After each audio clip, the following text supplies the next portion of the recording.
Imagine നിങ്ങൾ മൂന്നാറിലേക്ക് ഒരു ഫാമിലി വെക്കേഷൻ പ്ലാൻ ചെയ്യുന്നു. നിങ്ങൾക്ക് അവിടെയുള്ള ഫാമിലി റിസോർട്ടുകളോ അല്ലെങ്കിൽ അവിടെയുള്ള വെക്കേഷൻ സ്പോട്സുകളോ നിങ്ങൾക്ക് അറിയില്ല. അപ്പോൾ ഫസ്റ്റ് സ്റ്റെപ്പ് എന്തായിരിക്കും നിങ്ങൾ definitely the best family friendly resorts in Munnar എന്ന് സെർച്ച് ചെയ്യുമായിരിക്കും അല്ലേ? അപ്പോൾ നിങ്ങൾക്ക് എ സെറ്റ് ഓഫ് റിസൾട്ടുകൾ ഗൂഗിൾ സെർച്ച് റിസൾട്ട് പേജിൽ കാണിക്കും. ഇതാണ് സെർച്ച് റിസൾട്ട് പേജ്. ഇതിനകത്ത് മിക്സ് ഓഫ് റിസൾട്ടുകൾ നിങ്ങൾക്ക് കാണാം. അതിൽ സ്പോൺസേഡ് എന്ന ലേബലിൽ നിങ്ങൾ കാണുന്ന റിസൾട്ടാണ് ഗൂഗിൾ സെർച്ച് ആഡ്സ്. ഈ ഗൂഗിൾ സെർച്ച് ആഡ് ഒരു യൂസർ ഒരു പെർട്ടിക്കുലർ സർവീസോ പ്രോഡക്റ്റോ സെർച്ച് ചെയ്യുന്ന സമയത്ത് ഇമ്മീഡിയറ്റ് ആയി കാണിക്കുന്ന റിസൾട്ടാണ്. പിന്നീട് നിങ്ങളൊരു ട്രാവൽ വെബ്സൈറ്റ് ബ്രൗസ് ചെയ്യുന്നു. അപ്പോൾ നിങ്ങൾക്ക് ഈ മൂന്നാർ സ്റ്റേക്കേഷൻ അല്ലെങ്കിൽ മൂന്നാർ റിസോർട്ട്സിനെ റിലേറ്റ് ചെയ്തിട്ടുള്ള ഒരു ഇമേജ് ആഡ് കാണിക്കുന്നു.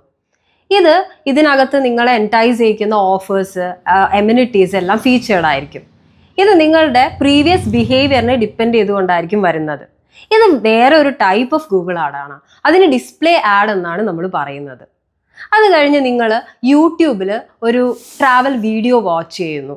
ആ സമയത്ത് നിങ്ങളുടെ ട്രാവൽ വീഡിയോയ്ക്ക് മുന്നേ ആയി ഒരു ഷോർട്ട് വീഡിയോ ആഡ് ഇതേപോലെ വേറൊരു മൂന്നാർ റിസോർട്ടിന്റെ അമ്യൂണിറ്റീസും ഓഫേഴ്സും ഫീച്ചർ ചെയ്തിട്ടുള്ള ഒരു വീഡിയോ ആഡ് പ്ലേ ചെയ്യാണ്. അത് സ്കിപ്പബിൾ ആയിരിക്കാം, നോൺ സ്കിപ്പബിൾ ആയിരിക്കാം. അത് വേറൊരു ടൈപ്പ് ഓഫ് ഗൂഗിൾ ആഡ് ആണ്. അതിന് നമ്മൾ യൂട്യൂബ് ആഡ്സ് എന്നാണ് പറയുന്നത്. And this is how Google ads works. It shows you the right ad at the right time. അങ്ങനെ ഗൂഗിൾ ആഡ്സ് ലേൺ ചെയ്യുന്നതിലൂടെ നിങ്ങൾക്ക് നിങ്ങളുടെ ബിസിനസ്സിനെ നിങ്ങളുടെ ഐഡിയൽ കസ്റ്റമേഴ്സുമായി സെർച്ച്, ഡിസ്പ്ലേ, യൂട്യൂബ് ആഡ് ഇങ്ങനെയുള്ള different types of Google ads through connect ചെയ്യാൻ സാധിക്കും. So why wait? Let's dive into the world of Google ads.